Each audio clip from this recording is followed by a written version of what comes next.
Hey everybody, welcome back to Highway Blossoms. Last time we left the Grand Canyon and we left Mariah and company, and we made an unfortunate encounter at a rest stop. Don't guess that was on my mind when I was traveling between states this last week, and I passed many rest stops, and I was like, Anyways, I also wasn't driving in dead middle of night, which is a little more uncertain when you're a woman traveling alone. But anyways, we're fine. We're back on the road, and I guess we're gonna head to where we think the next Arches. We're going to Arches. So yeah, let's head to Utah. We ended up spending the night in a department store parking lot. There were plenty of rest stops, but those are off the table permanently. Like usual, I woke up pretty early and got us on the road again. Even after waking up briefly, Marina passed back out until we were already in Moab. Moab's the quintessential outdoorsy town. It's built alongside the Colorado River, winding through a canyon. Every other store sells rafting supplies or hiking gear or camping equipment. And like every outdoorsy town, everybody probably drives a Subaru. Just saying, that's my experience in outdoorsy towns. I say as I live in one and drive a Subaru. Even some of the houses are made to look like log cabins and other rustic architecture. You can see tall, forested mountains from any part of town. But it's not entirely out of the desert either. It's the time of morning where most people are on their way to work. There's a disgustingly large amount of traffic. It's obvious why. Shovels and pickaxes stick out of truck beds and cracked windows like porcupine quills. At a glance, I'd say 3/4 of the people contributing to our glacial pace are prospectors, which means I don't have any room to complain. After watching the next light change 3 times, but still not reaching it myself, I sigh and pull into a nearby diner. At first, I was just planning to grab some coffee and a bagel, and something for when Marina wakes up. But with her trademark perfect timing, I hear her climb out of bed as I turn off the RV. "We there? Is this Arches?" She stumbles up to the front, still looking mostly asleep. I don't know how she can still be tired. She must have gotten 10 hours. Close. We're in Moab. Arches is still a few miles up the road. Oh, why'd we stop? 'Cause I'm hungry, and traffic's practically stalled. It could be lunchtime before we get there. You were just gonna eat without me? Even through her grogginess, she sounds shocked and offended. I was gonna grab you something to go, but I will eat without you if you don't get ready fast. Meanie. Yeah, complain about me once you're dressed. I can see the start of a smile as she turns back to get ready. I inspect my nails while I wait. A few minutes later, and she hops up front like the Easter Bunny, chipper as ever. It's like your energy is stored in your outfit or something. You get dressed and wake right up. Marina puts on airs. I don't know what you mean. I'm always cheerful and alert. Did you know that you snore? Her pretenses dropped in a flash. Do not. You do. I lead the way out of the RV. Loud, like an elephant seal. Marina blusters about for a retort while I just wait by the door, laughing. She makes a humph noise as she passes me, crossing the parking lot. Still, she holds the door for me as we go into the diner. There's a seat yourself sign up near the front, along with a stack of menus. I grab 2 off the top. Do you need a kid's menu? With the crayons? Oh boy. I'm just teasing her more, but her face lights up. Oh, they have those? Yeah, give me one. Mentally face-palming, I also take a coloring sheet and cup of crayons. Listen, you're never too old to color, and I love going to those restaurants that have like the blank sheets of paper as tablecloths, and they give you crayons, and I just go crazy on that stuff. Doesn't matter how old I get.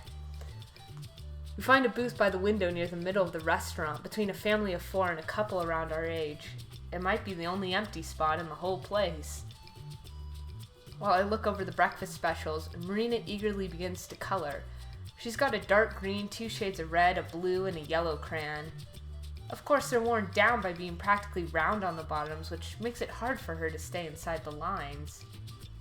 When I shift my legs, I accidentally bump the table with my foot and cause her to make a large green streak across the personified egg she was coloring. Oops, sorry. It's okay. What is it they say? There are no mistakes in art, just happy accidents? Something like that. Why green? Do you not see what I'm coloring here, Sam I Amber? I groan aloud at her awful joke. I'm saved from more of them by the arrival of the same waitress who greeted us. Her white uniform is stained with jelly and ketchup and who knows what else. Can I get you girls something to drink? I'll have some chocolate milk, please. Oh, Marina, now you're just playing into being a child. Not that you can't enjoy chocolate milk at any age. It's pretty good. I guess it would be if I actually liked milk. Her already questionable maturity suffers another blow. With the crayons in her hand, I'm not sure it can stand to take any more hits. And for you? Just coffee, no cream or sugar. You got it. Once she walks away, I nudge Marina with my foot. Chocolate milk? Seriously? Are you 8? Mimicking my voice, Marina shakes her shoulders. Black coffee? Seriously? Are you 40? Hey now, I like the taste of coffee itself. And I like the taste of milk itself, just with chocolate. You're a dork. But you love me. She chimes back in a sing-song voice. I know what she means, but it still causes a small lump to form in my throat. I swallow, trying to pretend that she didn't hit a little too close to home. I watch her while she goes back to coloring human breakfast hybrids. Her lips are pursed in concentration, and there's a little gleam of white as she bites the edge of one. Seems she's really focused. Surprisingly, she mostly manages to stay inside the lines of the picture. Rather than trying to use the dull tips, she's switched to the flat, round edges, using the edge for more precision. It's kind of working. Without looking up, she starts to chat again. So, where do we start to look today, Captain? Oh, you finally acknowledge me as Captain then, huh? I figured you deserve a turn, just this once. Thanks, I'll try not to let you down. Anyway, I have no idea. You said you think it's by one of the arches, right? Well, yeah, but that doesn't really narrow it down. Pausing her coloring, she looks up at me. It doesn't? Nah, have you ever seen any pictures of the park? A couple, I guess. I don't know much about it, though. Well, they named the park after the arches since there are so many of them. Probably hundreds. Seriously? Yeah, some are more famous than others. Let's see. There's Windstone Arch and Double Arch. Those are some of the more famous ones. You've probably seen pictures of those even if you don't know it. But there are tons of lesser known ones too. And for all we know, the treasure could be at one of them that doesn't even have a name. So we're screwed. Probably, but that doesn't mean we're giving up. Marina nods in satisfaction, either at my words or the slice of blue ham she just finished coloring. I don't want to lose twice in a row, so I figure we'll go and look around and see if there are any clues. Maybe watch what other people are doing and thinking. Marina nods along, but she has a zoned out look that tells me she's not really listening. Rather, she seems to be staring past me. I turn, trying to figure out what might be attracting her attention. There's nothing except for the other groups eating. I make awkward eye contact with the old lady right beside us, and I quickly face forward. Inspecting the walls? My words seem to break the spell. Huh? You totally spaced out there. Oops, yeah, sorry, I just started thinking. Before I can ask her about what, our waitress returns. Our drinks are balanced on a tray alongside a few other guests. Marina's chocolate milk comes in an enormous tin cup that's the size of my forearm, and there's an entire pot of coffee for me. She sets them down on the table between us. You girls ready to order?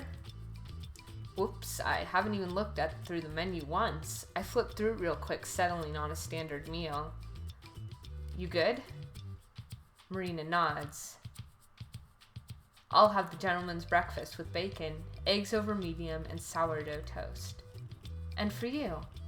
I'll have the chocolate chip pancake platter with scrambled eggs. Whew, that's a lot to eat. I don't know if I could do pancakes and eggs in one sitting. You want the kids' meal or the regular? They got an order of that on the kids' meal? That's pretty impressive for a kids' meal. I choke on my drink as I laugh and feel Marina's foot crash against my leg. Whimpering at that and the dribble of coffee on my chin, I massage my shin underneath the table. Marina frowns at me, and the waitress gives me a strange look. Then the typical angelic expression it returns as Marina places her order. The regular, please, and thanks. We'll have that out for you pretty soon. Once again, she heads back to the kitchen, heels clicking against the tile floor. When she's out of sight, Marina begins a flurry of kicks to my shins, though these ones aren't hard enough to hurt. Scurrying backward in my seat, I draw my legs up closer to me. Rude. Rude, rude, rude. Come on, you were asking for it with the food and the milk. The waitress asking that was just icing on the cake. The pancake. It's not my fault that you sophisticated adults don't appreciate chocolate like I do. You have a bigger sweet tooth than anyone I've ever met. Seriously, how many cavities have you had? None. I brush my teeth twice a day, every day. The last time I went to the dentist, he said my teeth were so shiny he could see his reflection in them. And when was that? She thinks about it for a minute. Maybe 3 years? That doesn't count anymore then. I don't know. Some people just have good teeth, like genetically, and they don't. Yeah, it's weird. I'm jealous of those people. I wish I had good teeth. When was the last time you had chocolate milk? Now I have to think about that. I don't drink a whole lot of milk to begin with. And as for chocolate, maybe when I was a little kid. I don't know. Amber, you poor, poor thing. She slides her giant cup towards me, some sloshing over the sides in her haste. Try it. Dredges of milk surround the rim of the cup from Marina's sipping. Across from me, she waits, looking eager. I'm surprised she's not bouncing like normal. After sighing exaggeratedly, is that a word? Exaggeratedly? I don't know if I've ever seen exaggerated used as an adverb like that. Interesting. After sighing exaggeratedly, I pick up the cup and down a large gulp, trying not to think silly, cliche thoughts about indirect kisses. That's kind of a really interesting indirect way to talk about indirect kisses. I kind of think that is kind of genius. To my surprise, the drink is really good. It's got a deeper, rich flavor than the stuff you get in jugs at the store. I can tell that they made it themselves in the kitchen. It's not overwhelmingly sweet. In fact, it's perfect. Damn, I don't know if I'm disappointed or not. Giving her the satisfaction of being right? My pride aches. As I push the cup back towards Marina, she receives it with a sly smirk. So? She draws out the word, already knowing my answer. It wasn't bad. That's all I'm willing to concede. She laughs and takes another huge sip. After setting the cup down, she has a thick milk mustache on her upper lip. I watch with inappropriate fascination as her tongue comes out and cleans it away. Marina grabs the sheet she was coloring and then pushes that over to me as well. Want to color something? Well, you're acting like a kid and all. I roll my eyes, but snatch away the crayons that she offers. Most of the pictures, all of them breakfast foods with faces and dated outfits, have already been colored in. There's a stylish-looking piece of bread with a dress and a wig that's still blank, though. I color the dress with the green crayon as lightly as I can, and use the lighter shade of red for the hair. When I'm done, I hold up the page to show Marina. It's you. She leans in. Huh? The colors. Look, you're toast. She collapses backwards as if my pun physically wounded her. She shakes her head and looks down while I crack up. That was even worse than Sami Amber. Uh-huh, you better step up your games up some. Oh man, I cannot deal with these puns. They're pretty bad. Please stop. I don't plan to. The only thing that saves her is the arrival of our waitress right then. That's pretty fast service considering how busy this place is. Keeping in style with our oversized beverages, the portions are enormous. The plate that Marina's pancakes are served on is so large it looks like it could have been used as a shield back in medieval times, and the pancakes form a tower that's probably half a foot tall. My own meal arrives on 4 separate plates, though they're smaller than Marina's. We have to scramble and move our drinks around just to make room. There's hardly an empty space. Can I get you girls anything else? Marina shakes her head, but I look down at the table as I mumble. Can I get a glass of chocolate milk, please? As the waitress departs yet again, I glance over, prepared for the inevitable teasing, but instead Marina just stares at her food, dumbstruck. Maybe I should have gotten the kid's size.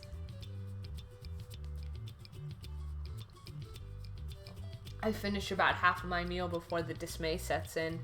There's no way I can possibly finish this. Most people I know couldn't eat this much food in one sitting. Leftovers. Surely you have something to store leftovers in your RV, because this is what you do with that much food. Every bite is a struggle. Marina's faring similarly. Her plate of eggs is nearly untouched, just because there's so much pancake to work through.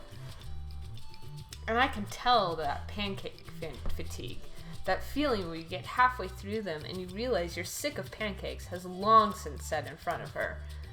She cuts off a bite, looks at it for a while, then sets her fork down. I think I'm done. Yeah, you and me both. The largest plate I have consists of a mess of potatoes, cheese, and bacon with the eggs laid over it. And then, of course, there was the toast, fruit, and sausage, which each got their own smaller plate. I'd have ordered from the kids' menu, too, if I had known this was how it would be. I don't think I'll ever want pancakes again. For once, I don't have any snarky remarks. Anyone would be sick of them after what she just went through. We'll get some boxes to go. At least we have food for a week now if we ever get stranded. After our waitress brings us our bill and styrofoam containers, we head back out to the RV. It looks like traffic hasn't gotten much better in the 45 minutes that we've been out of it. Cars are still pressed bumper to bumper. The sidewalks are also full with swarms of pedestrians making better time than the traffic. I wonder if it's always this busy or if people are just deciding not to drive. Oh, I really like that scene. That was cute banter in the diner, even if the puns were insufferable. But that was actually kind of sweet. Once we're ready to go, I take us over to the edge of the parking lot. As expected, the constant stream of cars makes it impossible for us to get out. I watch impatiently for an opening in traffic, but can't see one for miles. Oh, come on! I press my forehead to the steering wheel. We've been sitting here for minutes now. Oh, clearly. You're so from the Southwest where there's so much more space. If you've ever driven in a city, this would be like normal, and sitting for minutes is not a big deal. It's amazing, like, how different parts of the country are, parts of the world are as regards to space. And I'm always so surprised, considering I grew up near a big city, that people out in the West, I shouldn't say out in the West, because I'm technically from out in the West, but I go to places like more spacious rural places in Colorado and New Mexico and Arizona, and people just aren't used to heavy traffic. At least not the heavy traffic you get in a city like Los Angeles or New York or something. I look and check the mirrors, but don't see anything. The edges of the diner's property are surrounded by a cream-colored fence. Nope. Marina begins to sigh, but that quickly turns into a sound of surprise. Amber, look! She points past my face out the window. An older lady in a little hatchback sedan has stopped to let us out. The two of us wave at her as we finally lumber onto the road itself. Yay, I'm glad somebody was nice at least. Yeah, still a long way to go though. The long line of cars extends as far as I can see before it finally goes out of sight around a bend in the road. Why do you think it's so much busier here than other places we've been? Arches is one of the most popular national parks. Like when you think of parks in the US, you think of Arches and the Grand Canyon and Yosemite. That kind of thing. Yeah, I guess Arches is one of the more popular ones. You could probably throw Yellowstone in with one of the most popular, I think, too. So I think a lot of people will be at those big spots. Think it'll be like Shiprock again? It'll be worse than Shiprock, I bet, if Arches is, because Arches is way more popular. What, with the megaphone and law enforcement? Mm-hmm. Are we gonna get some more cultural commentary? Some great social political commentary right here? Maybe. Probably not. These parks are a lot bigger and more spread out. Way harder to have people watching. Their only option would be to straight up close. And then you have horrible people who sneak in or out of bounds anyway. Yeah, exactly. Who would ever do that? Nobody we know, that's for sure. It's okay. Once we're filthy rich, we can make a donation to the canyon or something. Oh, you know, 'cause money makes it better. I'm not gonna go on the rant about how I felt about them sneaking into the ruins of Canyon de Chelly for treasure of all things. That's so, like, stereotypical American, like, Western American, not Western American, but Western world / American, like, propaganda of, like, finding treasure in these very quote-unquote exotic places, ancient places, quote-unquote, and then having Native American populations just kind of being like, what the hell are you doing to our sacred spaces? Why are you portraying them like this? Why are you encouraging people to go into them and look for quote-unquote treasure? And even though in this case the treasure was hidden by a white man, what we can assume is a white man, but a Westerner, a European essentially, who's a minor, it's kind of funny. And I went on a rant anyways about it. Okay, back to the story. Let's just buy the canyon and then pay to have everything reconstructed. No, Marina, no! You can't reconstruct. That's like if you destroy or you desecrate like a church or a temple, and it has all this history embedded into it and all this importance for people. Like, you can't just reconstruct something that has all those memories and feelings embedded in it. No, Marina, no. Amber, you've been really aware and knowledgeable about these things. I hope you tell her what's up. No, Amber, why do you encourage this? Reconstruction does not make it better. No. No. It takes a while, but we finally make it past all the stoplights. After that, it's still slow going, but at least it's steady. Maybe 15 minutes pass crawling through town before things start to pick up. Still a couple miles away. I can finally see the exit for the park itself. Some people continue past, staying on the highway, but most are in line for Arches. At least there's a whole lane for people like us. Traffic is congested like my nose in winter. but the end is in sight. May as well get comfy. We're gonna be here a while. Taking my advice, Marina leans back and props her feet on the dash. Her dress bunches up by her knees, leaving most of her legs exposed. I sneak a few guilty glances from the corner of my eye. If I didn't know better, I'd think that all the skin she shows was intentional. But it's Marina, which means she's not even conscious about this stuff. I hope that gets disproved. I hope, because I think I talked about this before, like, it's really boring to have tropey characters and to have a character who's like super serious and then have a character that's super naive and like innocent and stuff.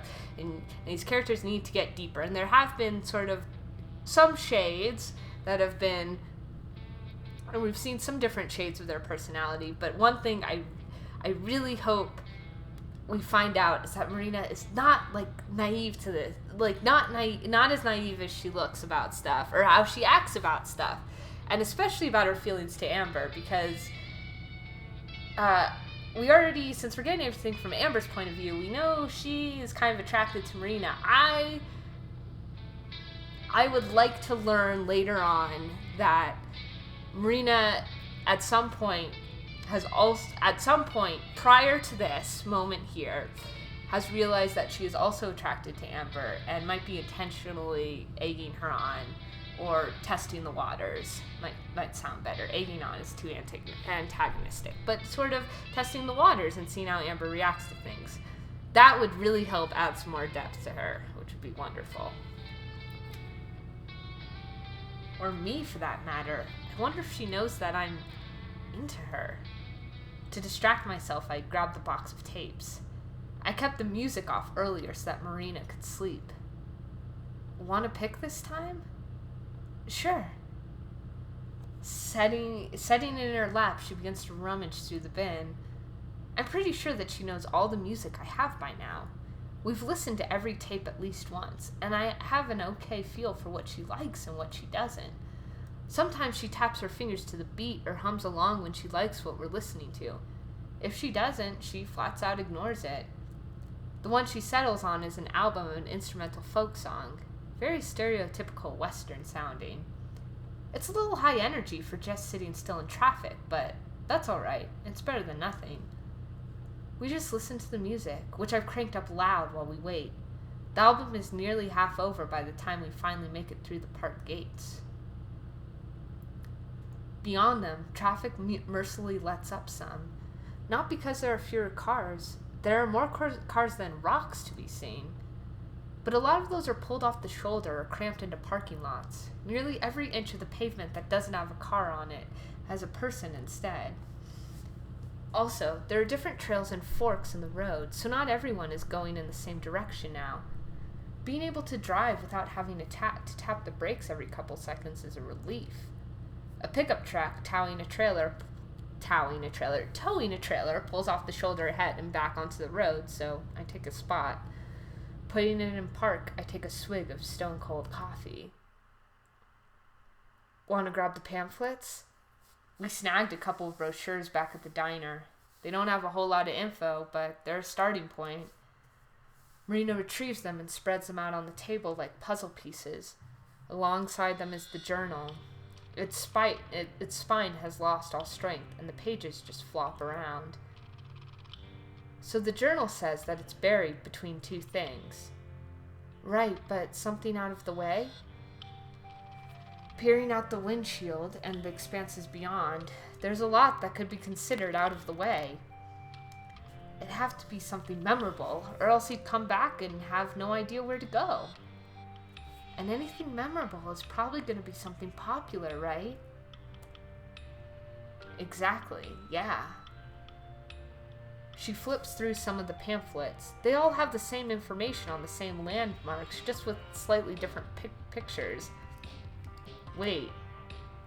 She was about to toss one of them, but it catches my eye. Hand me that. Marina passes over the brochure, and I turn to one of the inner pages. It has only one picture and a longer paragraph of text. I read aloud. One of the most famous landmarks in all the park, Double Arch, is a fan favorite. Recognizable for its two elegant curves. double arch can be accessed via a short hike and is open to exploration.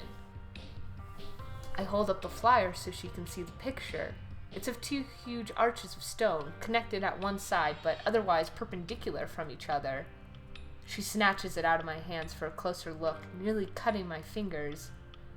Oh my god, you think it's between the two of these? That makes sense, right? You definitely remember how it looks, and it's kind of out of the way. The papers whiz past my face as Marina hurls them backwards and she points forward. Full steam ahead! Oh, double arches is where we're headed. Kind of jealous. I really want to see the double arches. I guess I'll see them in this game before I ever see them in real life. Anyways, next time we'll head to double arches. Thanks for watching and listening, y'all, and take care.